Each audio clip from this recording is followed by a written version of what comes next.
Kaliwat kanan na naman ang mga Christmas party. Paalala mga kapatid, hinay-hinay sa pag-inom ng alak. Baka kasi pagsisihan nyo ang mga next move kapag bangenge na kayo sa alak. Lumabas sa pag-aaral ng Addiction Center sa Canada na mas malaki ang tsansa ng mga lasenggo ang pumasok sa unsafe o unprotected sex. Kapag tumaas daw kasi ang blood alcohol level, tumataas din ang posibilidad na pumayag ang isang tao na makipagtalik kahit walang kondom.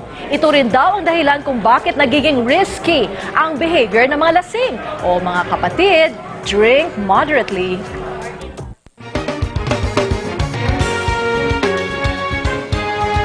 Lalaki sa Belgium binaril ang sarili matapos maghasik ng lagim sa isang Christmas market. Isang lalaki naman sa Los Angeles napatay ng mga pulis matapos mamaril sa gitna ng daan. At robot na kamukha ng tao tampok sa isang exhibit sa China. Ibalita mo, Karen Padilla. 3 ang patay habang daan-daan ang sugatan nang magpaulan ng bala ng baril ang isang lalaki sa isang Christmas market sa Belgium. Nasundan pa ang pamamaril ng pagsabog ng isang granada. Matapos umatake ay nagbaril naman sa sarili ang suspect. Nakulong na noon ang suspect sa kasong drug trafficking at arms possession. Sa ngayon ay inaalam pa ang dahilan sa likod ng pag-atake. Huli sa video ang pamamaril ng isang lalaki sa isang highway sa Los Angeles, California. Sa video, kitang-kita kung paano nag-alahari sa gitna ng kalsada ang suspect saka pinagbabaril ang mga dumadaang sasakyan. Oh my God! You alright? Dahil ayaw magpaawat, napilitan ang mga pulis na barilin hanggang sa mapatay ang suspect. Isa ang patay at 2 sugatan sa pamamaril. Sa unang tingin, aakalain mong tao ang lalaking ito sa China. Pero ang totoo, isa siyang robot. Isa lang siya sa halos 60 klase ng robot na nakadisplay sa 2011 Chongqing Robots Exhibition. Agaw pansin din ang robot na ito na sumasayaw ng ala Michael Jackson.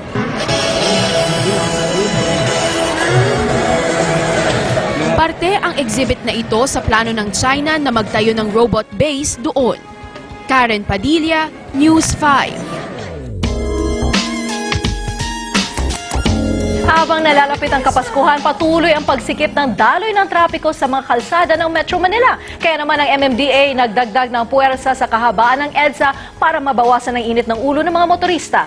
Para sa karagdagang balita, naka-live pack mula sa EDSA Orense, Makati, si June Loyola. June.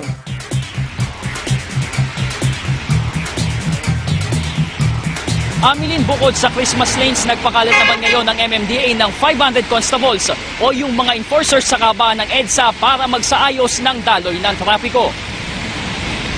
EDSA 500 kung sila ay tawagin, sila ang tinaguriang elite force ng MMDA kung saan 500 membro ang ikakalat sa kahabaan ng EDSA. Ang pangkaraniwang kulay asul na uniforme nila, nilagyan na ng necktie. May tsapa din sila at may mga ranggong, halimbawa ng Traffic Constable 1 na dating Traffic 81. At kahit hindi motorcycle unit, otomatikong may suot silang helmet. Pero bukod sa pagbabagong bihis, sila daw ay sinalang maigi. At kargado din daw ng mas pinaigting na kaalaman sa pagsasaayos ng traffic. Ayon sa MMDA, layunin nitong EDSA 500 na mas mapaganda at mapanatili ang maayos na daloy ng trapiko ng mga dumadang sasakyan sa EDSA lalo't ngayong Kapaskuhan. Sa pamamagitan din ng pagbabagong ito, tiyak daw na mas gagalangin ng mga motorista ang mga enforcer. May sapat na training din sila sa self-defense. Pero ang ilang motorista duda naman kung maayos ng pausong ito ng MMDA ang usad pagong na EDSA. Narito ang kanilang mga pahayag. Wala epekto kasi sa dami ng bad, dami ng sasakyan. Talagang Traffic. Wala na tayong magagawa. Siguro sa palagay ko, wala din naman nagagawa yung mga kahit pa nakabago sila ng uniform. Wala din nagbabago sa traffic. Madaling makita ngayon at mahuli. At siyempre, maiiwasan ngayon ang pangungutong dahil aside from yung plate nila dito, name nila sa kaliwa, merong pangalan sila dun sa helmet. Ngayong medyo maulan, sakaling wala daw makitang enforcer sa lansangan na nagsasaayos ng daloy ng trapiko kahit umuulan nga, ay pwedeng i-report ito sa hotline ng MMDA na 136 o di kayo pwede i-report sa kanilang Twitter at Facebook account. Amilin. Maraming salamat, June Loyola.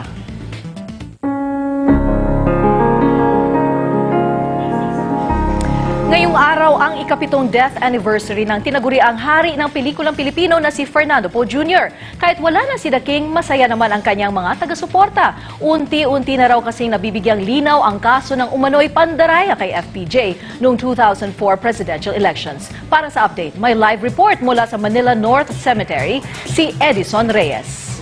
Nilin sa isang misa nga sinimula ng pamilya po ang paggunita ng kamatayan ni FPJ ngayong araw. Dito na sa mausoleo ng aktor na si Ronald Alan Kelly po, mas kilala bilang FPJ. Nagpalipas ng magdamag ang ilan sa mga tagahanga ng aktor. Si Aling Imelda, dumayo pa mula Taguig para lang mabisita ang puntod ng idolo. Simula raw sa pagsabak sa pelikula hanggang sa pagtakbo sa politika, suportado niya si FPJ.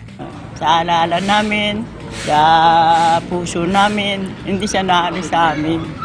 Bago magsimula ang misa, isa-isang pinasalamatan ng anak ni The King na si Grace Polia Manzares ang mga dumalaw sa kanyang ama. Kabilang sa mga dumalo sa misa, ang matalik na kaibigang ni The King na si dating Pangulong Joseph Estrada. Dumalo rin sina Vice President Jeju Marbinay at Manila Mayor Alfredo Lim. Ito ang nag-umpisa na mapatingkad ang pagsasayos una-una ng ating halalan at manaig din yung tamang pamamahala sa atin. Inimbitaw kayo doon sa akin tanay sa museum. Nandun na yung litrato niya kung 14 lang. Tagal na. Bagamat wala na ang ama, masaya na rin daw si Grace po dahil matapos ang 7 taon ay unti-unti nang nabibigyan ng linaw ang kaso ng umano'y pandaraya noong 2004 presidential elections. Pumanaw si The King sa ninang stroke. 7 buwan matapos iproklamang Pangulo, ang pinakamahigpit niyang katunggali na si dating Pangulong Gloria Arroyo, na ngayon ay nakakulong sa kasong electoral sabotage.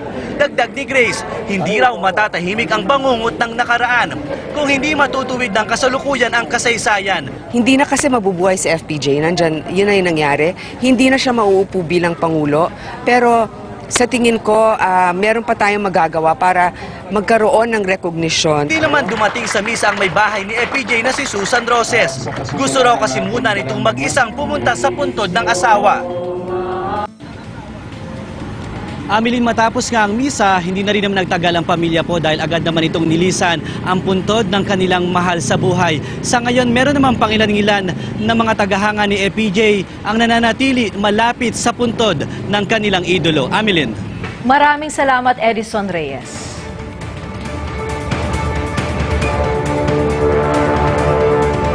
Narito na ang action weather. Maaliwalas na panahon ang naranasan ulit natin ngayong umaga. Yan ay kahit umiiral pa rin ang frontal system na dulot ng pagsasalubong ng amihan at ng easterly wind. Ramdam din ang easterly wind sa silangang bahagi ng bansa. Iinit muli ang panahon ng hanggang 33 degrees Celsius dito sa Metro Manila at asahan naman ang maulap na papawiring may kalat-kalat na pagulan sa extreme northern Luzon at sa silangang bahagi ng southern Luzon sa Visayas at Mindanao. May pagambo naman sa natitirang bahagi ng bansa.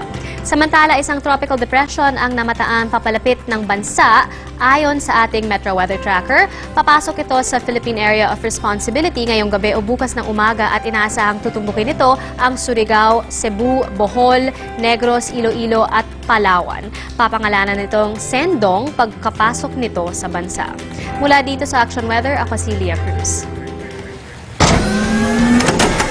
Susunod, dating COMELEC Chairman Benjamin Abalos na kusang sumuko dahil sa dayaanong 2007 elections sa kulungan na nga ba magpapasko.